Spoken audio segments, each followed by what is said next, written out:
This is my Bergschneider soft kit. What you can see here is a tunic, some roost pants and leg wraps from Bergschneider.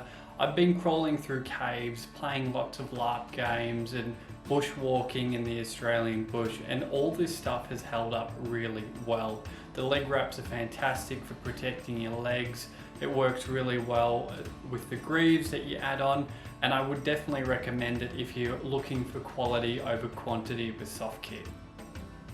From that, the first bit of armour I then add is my greaves. Now, my greaves are actually homemade by a friend of mine, and this is what they look like on.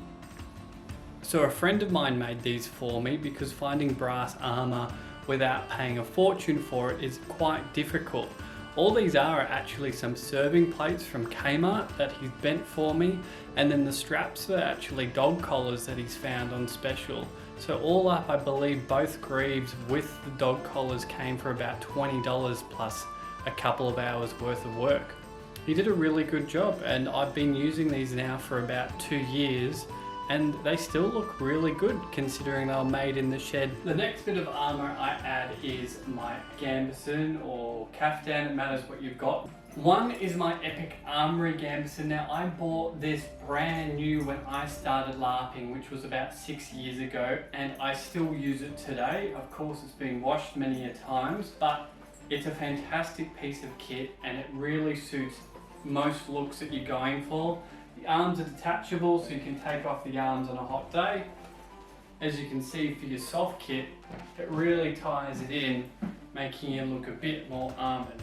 It's also quite old, it's about 6 years old, and it still looks pretty good. I haven't maintained it very well. It's had plenty of use. I always wear this under my armour, unless if it's super hot. I really recommend that this is a great location to start if you're looking for a Gambeson or some padding underneath, or if you're just looking to really up your soft kit look or costuming. The next armour I put on over this are my Tassets.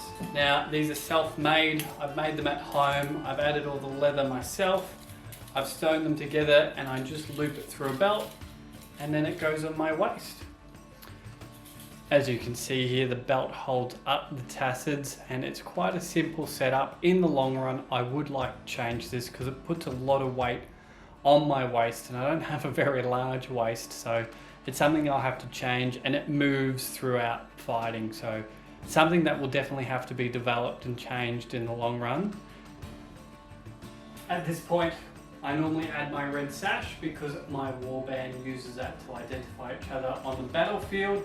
Of course, there's other people with red sashes, but we normally all try and wear Lamellar. Now, from this point, I add my main armament. So apart from my helmet, I add my shoulders and I add my torso. So from this point, which now I've got most of my armour on, I add my Bazubands. Now, they are also the same material my greaves are made out of, and they've also got dog collars as the straps to hold them together. I built this myself, sewing the Lamellar together and doing all the leather work.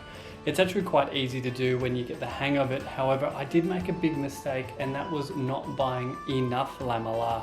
As you can see here, I haven't done the back, and that's for the sole purpose that I ran out and I wasn't able to buy more brass plates. So I would have bought more, but brass plates seem to be a rarity since COVID's hit in, and since I really finished off most of my armour and had the time to add some more. I hope you enjoyed the video. If you have any questions about my armour, feel free to leave them down in the comments below, and I'll see you on the next one.